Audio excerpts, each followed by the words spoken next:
All right, Preston, thanks a lot, man, for joining me today and having this conversation with me. So for the person watching this video, do us a favor and just say your name, where you're from, and what your farm operation looks like. Preston Bauer, Faulkton, South Dakota. I farm with my dad a little bit. He's pretty much retired. My uncle and my cousin is back at the farm. All together, it's just right around 6,000 acres, corn, beans, and sometimes a little wheat. They have cattle. I don't.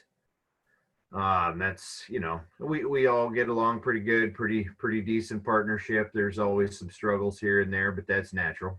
Yep, 100%. So let's see, how long have you been a legacy farmer now? About 4 or 5 months. Yeah, we're going on 4 or 5. That's what I was going to say. So, so first question, and we'll just kind of jump right into the conversation. What was really not working inside of your life prior to Legacy Farmer? Because when you and I got on our initial call, Preston was already in before we even finished our call. You were committed. So what were the things inside of your life that pushed you to that level of commitment? What were the things, the problems, the challenges that were not working? Well, it seems like we just keep going and doing the same thing year after year after year after year with the same results. And we're always sitting there. I was always sitting there, like hoping things were going to get better, hoping that, this fall the price is going to change. And it didn't, and so then things just further went in the hole. And all of a sudden you just feel like there's this mountain on top of you just crushing down on you, because you're like, geez, if I can't make this work, then I'm going to be the one that, loses this. And that's not an option for me. So I knew it was time to do something. And yeah, I found it. Yeah. Okay. So what were the things that, because I remember like our initial conversation, you're like, I have a 30-minute drive one way and then another 30 or 45 minutes. I can't remember what it was, but you're like, I just consumed the podcast. So what were the things that really just, I guess, brought you in, that intrigued you about what we do inside of Legacy Farmer? Well, I guess listening to all the podcasts that I did in just a short period of time, for one, it didn't take me very long to realize that I was wasting an hour of my day by, jamming out on the way over and basically not really thinking about too much, and now it's all educational or it's dead silence. Yeah. And that was a big thing. The big thing is that, what you were saying, almost in every single aspect was, it was like one of the other guys in the group said it best. It was like you were in the back seat, speaking directly to me. And that was the biggest thing, I guess, is that, hey, you got to think outside the box here to make this thing work and to make it sustainable. And I guess that's really what set me off, and that this was the direction to go. Yeah. What were the biggest personal problems you were battling prior to coming in? Oh, definitely had relationship problems at home. To the point of even being separated for 6 months to 8 months, something like that. And that was a real eye opener in itself. It did not take very long. Well, it seemed like it took a long time at the time, but it didn't take very long to realize that none of what a person, or at least for me, that a person is doing with and at the farm is worth anything if you don't have your family. Mm-hmm. And so, that's definitely changed the priorities. It used to be, got a farm. And there are times where that is necessary, but when you got time for the family and things are hugely improved. How many guys are having serious relationship problems at home, but out in public you would never notice? How many guys do you think hide it? I would say 9 out of 10. Yep. At least. Yeah. And I would say that's especially true for farmers and ranchers because the stress of the farm these days and how much mental weight you feel and how much your mind is just running 1,000 miles an hour all the time. A lot of these guys, they're sacrificing their family 100%, and they like to put on the mask in public and act like everything's good. I would agree. Yeah. Okay. So you've been in now for 4 or 5 months, like you said. What are some of the biggest things you've noticed that have changed for you personally and business wise? I personally, I have more control of my thoughts, um, and where I want to go, what my goals are. And by knowing where I want to go, I don't feel as though my mind's just wandering out there, you know, feeding off of any little thing that's going on around me. I'm more focused on what's going on, and it seems that everyone seems to notice this, and and that's having a huge impression, I feel. On who? And what's that? On who? Oh, well, like just my family, all Yeah. of them. I mean, just because of it's weird because it doesn't really seem like I've done a lot, but there's a change that I feel has happened, and everybody is on a more positive note around me, Mhm. and it's pretty awesome. I mean, it's like I say, it's hard to put your finger on the one single thing that has caused that, but I know it's all from this, and then and you go into the business side of it, and I think this kind of probably sounds a little bit weird, but since I only farm grain and don't have any livestock, I actually had a fair amount of time on my hands at times of the year.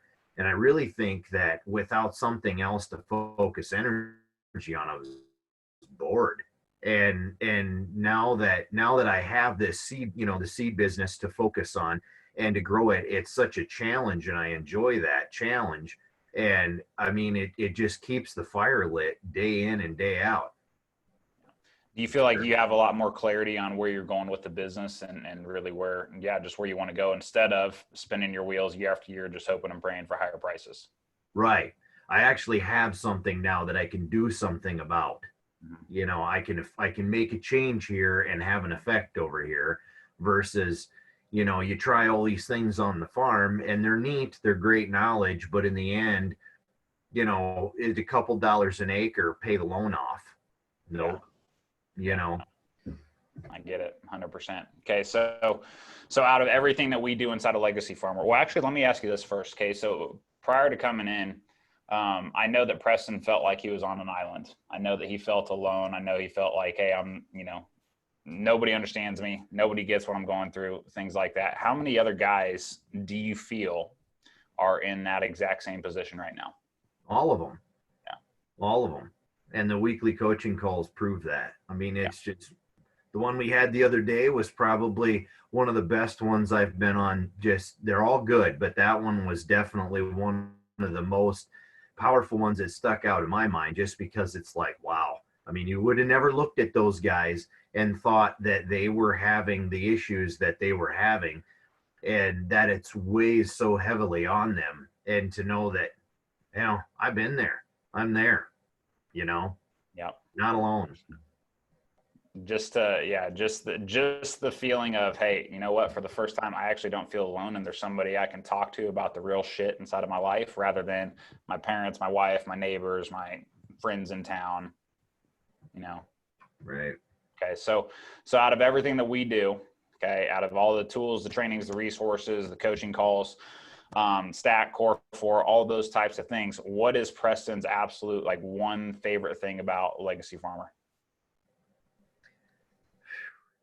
That's tough. Um, it's really to keep you going and keep you on the right path every day, day in and day out.